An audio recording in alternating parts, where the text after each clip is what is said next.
매주 월요일 이 시간 고용센터와 함께하는 부사구 일자리 프로젝트, 일자리와 관련된 다양한 정보 전해드리고 있습니다. 오늘은 근로자들에게 도움이 되는 해고, 예고 및 연차, 휴가 제도에 대해서 자세히 알아보겠습니다. 부산 고용노동청 근로개선지도 1과 김유진 변호사와 함께하겠습니다. 어서 오십시오. 네, 안녕하십니까.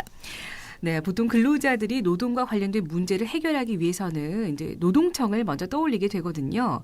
그렇다면 노동 관련의 모든 문제를 노동청에서 해결해 줄 수 있는 건지 궁금합니다. 네, 근로자분들이 노동과 관련된 어려운 점이 있으면 보통 노동청에 전화 또는 방문을 많이 하시는데요. 네네. 지방노동청에서 노동과 관련된 전반적인 업무를 담당하지만 일부분은 해당 기관이 별도로 있습니다. 네. 예컨대 부당해고의 경우에는 지방노동위원회에서 관할을 하고요. 산재 보상에 대해서는 근로복지공단에서 관할을 하고 있습니다. 그렇군요. 그렇다면 잘 몰라서 노동청에 전화해서 문의를 했을 때는 또 자세한 안내를 해 주시죠? 네, 그렇습니다. 네. 자, 그렇다면 변호사님께서는 노동청에서 어떤 업무를 지금 맡고 계시는 건가요? 예, 저는 노동청 내에서 임금 체불이나 부당해고, 비정규직 차별, 산재 등 각종 노동 분쟁에 대해서 심층적인 상담을 통해서 민원인 분들이 법률 서비스를 좀 더 쉽고 편하게 받을 수 있도록 도와드리고 있습니다. 네. 그리고 지방관서의 주요 쟁점 사건을 처리할 때 법률 자문, 행정심판, 소송 업무 지원 등을 수행하고 있습니다. 네. 자, 그럼 오늘의 주제인 해고 예고 제도에 대해서 알아볼까 하는데요. 그 제목만 들어서는 해고를 하루아침에 하는 게 아니라 미리 예고를 해야 된다는 네, 그런 맞습니다. 제도인 것 같은데요. 그래서 지방노동청에서 상담을 하다 보면 네. 해고 예고 제도에서 많이들 궁금해 하시는데요. 네. 해고 예고 제도는 근로자의 의사에 반해서 근로관계가 종료되는 해고와 관련된 제도인데요. 네. 근로자가 갑자기 직장을 잃게 돼서 생활이 곤란해지는 것을 예방하기 위한 제도입니다. 이에 대해서는 근로기준법 제26조에서 규정하고 있는데요. 사용자가 근로자를 해고할 때에는 적어도 30일 전에 그 예고를 해야 하고 그렇지 않을 경우에는 31분 이상의 통상임금, 소위 해고 예고 수당을 지급하도록 하고 있습니다. 이런 또 제도가 있군요. 네. 아는 사람은 또 잘 챙기겠지만 모른다면은 또 그냥 모르고 지나갈 수가 있잖아요. 그렇습니다. 네. 그럼 해고 예고 제도는 모든 근로자에게 다 적용이 되는 건지 궁금해요. 네, 해고 예고 제도는 모든 근로자에게 적용되지는 않는데요. 네. 정년퇴직, 임의퇴직, 합의퇴직의 경우라든지 기간이 정함이 있는 근로계약의 계약기간이 종료돼서 자동퇴직하는 경우 등은 적용되지 않고요. 네. 근로자가 이제 장기간 결근해서 소식이 없는 경우 같이 단체 협약이나 취업 규칙 등에 의해서 근로관계가 자동 소멸되는 경우에는 해고 예고 제도가 적용되지는 않습니다. 네. 그리고 일용 근로자로서 3개월을 계속 근무하지 아니한 분, 2개월 이내에 기간을 정하여 고용된 분, 계절적 업무에 6개월 이내의 기간을 정하여 사용된 분, 수습 중인 근로자분은 해고 예고 제도의 절차를 거칠 필요는 없습니다. 네, 그러니까 기간이 정해져 있는 경우에는 아니겠지만 이제 일용 근로자 일 하더라도 몇 네. 개월 이상 근무했다면은 이게 한 달 전에는 충분히 예고를 받아야 된다는 이야기잖아요. 3개월을 초과하게 되면 그때는 해고 예고 제도가 적용되는 거죠. 네. 일용 근로자분들은. 네, 포함됩니다. 자, 그렇다면 사업주가 해고 예고를 근로자에게 할 때에는 어떤 방법으로 해야 할까요? 네, 해고 예고는 반드시 서면으로 할 필요는 없고요. 네. 구두 등의 방법으로 하더라도 효력은 인정이 됩니다. 이제 근로기준법상 해고를 할 때에는 그 사유와 시기를 서면으로 반드시 통지해야 한다는 것과는 구별된다고 보시면 됩니다. 네. 다만 해고 예고는 반드시 대상 근로자에게 해고될 날을 명시해서 구체적으로 해야 합니다. 그렇군요. 그렇다면 해고 예고 기간 중에는 근로자에게 임금이 지급돼야 할 것 같은데요. 네, 사업주는 근로자에게 임금을 지급해야 하고요. 네. 해고 예고 기간 중이라 하더라도 근로관계는 유지되기 때문에 그렇죠. 해고 예고 기간 중이라는 것만 제외하면 통상의 근로관계와 같다고 보시면 되겠습니다. 네. 따라서 근로자가 출근해서 일을 하면 사업주는 그에 대한 대가로 임금을 지급해야 하고요. 네. 근로자가 무단 결근을 할 경우에는 무노동 무임금 원칙에 따라서 해당 결근에 대한 임금은 공제 가능합니다. 합니다. 그렇군요. 자, 지금까지 해고 예고 제도에 대해서 알아봤는데요. 여러분께 많은 도움이 됐으면 하는 바람이고요. 다음으로는 이제 연차 휴가 제도에 대해서 알아보겠습니다.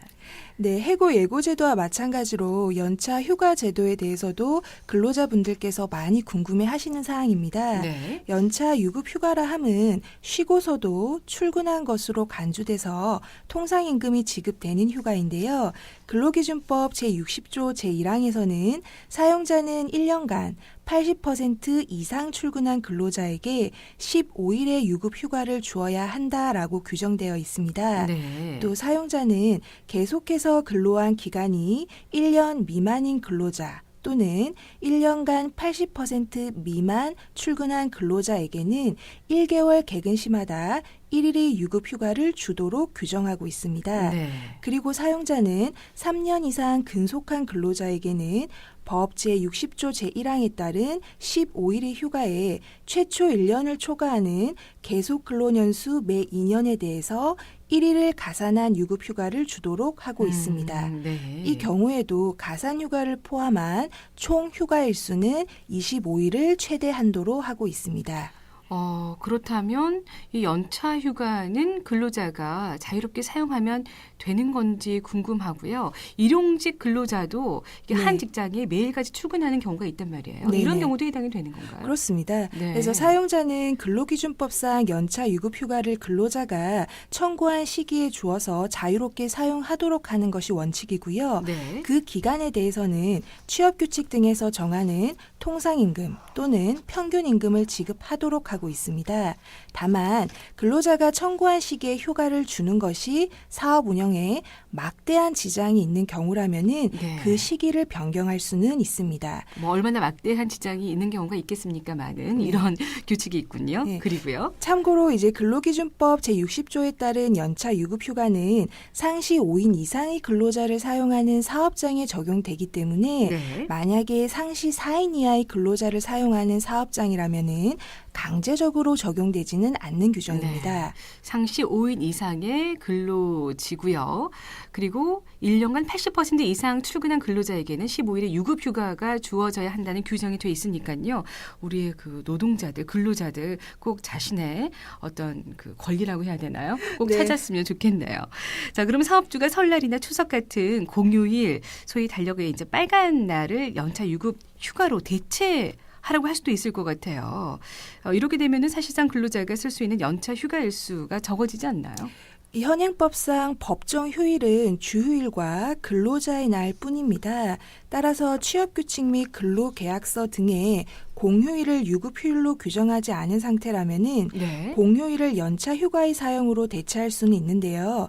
공휴일을 연차 휴가로 대체하려면 근로자 대표와 서면 합의를 하면 되겠습니다. 네. 그 외 약정 휴일에 대해서는 휴일로 강제하고 있지는 않기 때문에 당사자 간 휴일로 할지 근로일로 할지는 정하기 따름입니다. 네, 그렇군요. 따라서 회사의 취업규칙이나 근로계약서에 공휴일을 유급휴일로 규정하고 있다면 공휴일을 유급휴가로 대체할 수는 없으므로 발생한 연차 모두를 공휴일과 별도로 쓰실 수 있고요. 다만 취업규칙이나 근로계약서에 공휴일을 유급휴일로 규정하지 않는다면 근로자 대표와 서면 합의로서 공휴일을 연차 휴가로 대체 가능합니다. 그렇군요.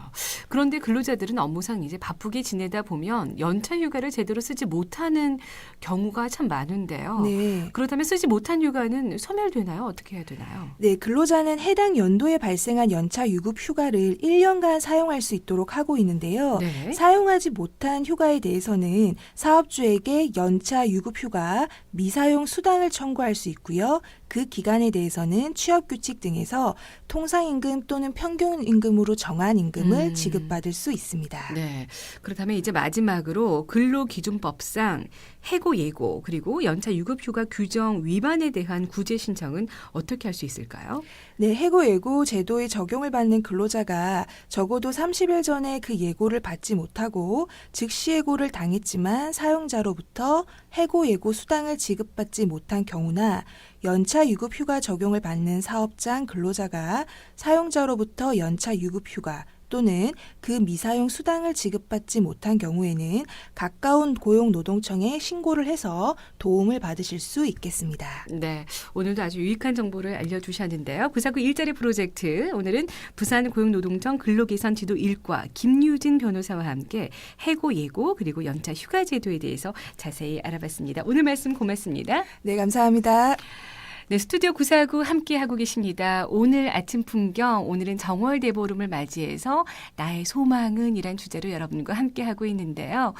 역시 3529 애청자, 나의 소망은 가와 만사성입니다. 역시 가족에 대한 이야기가 가장 많은 것 같아요. 5429 애청자께서도요. 가족이 건강, 6710 애청자 모두 건강요. 7971 애청자께서는요. 신랑 승승장구 우리 아들 씩씩하게 그리고 나는 계획한 일 잘 해내게 해주세요. 5자로 쓰기에는 너무 부족합니다. 라고 하셨고요. 4439 애청자 건강, 돈, 결혼 너무 소박한가요? 라고 올려주셨는데요. 아니, 그 정반대인 것 같은데요. 7043 애청자 새싹회원님이시네요. 반갑습니다. 평화와 행복 이렇게 보내주셨고요. 289 애청자도 역시 새싹회원이시네요. 올 한 해는 모든 일, 뜻한 바 이룸, 이 소원이 될 수 있겠습니다. 세상 모든 엄마들처럼 가족들 건강하고 모든 일 술술 잘 풀리길 기원합니다. 라고 하셨고요. 7207 애청자께서도 역시 가와만사성입니다. 집안이 평안하면 밖에서 하는 일도 평안하게 일이 잘 되더군요. 라고 여러분들이 예쁜 소원 이렇게 올려주셨나요? 계속해서 사연 올려주고 싶으신 분들은요. 100원의 정보 이용료 부과되는 샵 0949, 샵 0949로 함께 해주시면 되겠습니다. 교통안전의 길잡이 45분 교통정보입니다. 이번에는 부사지방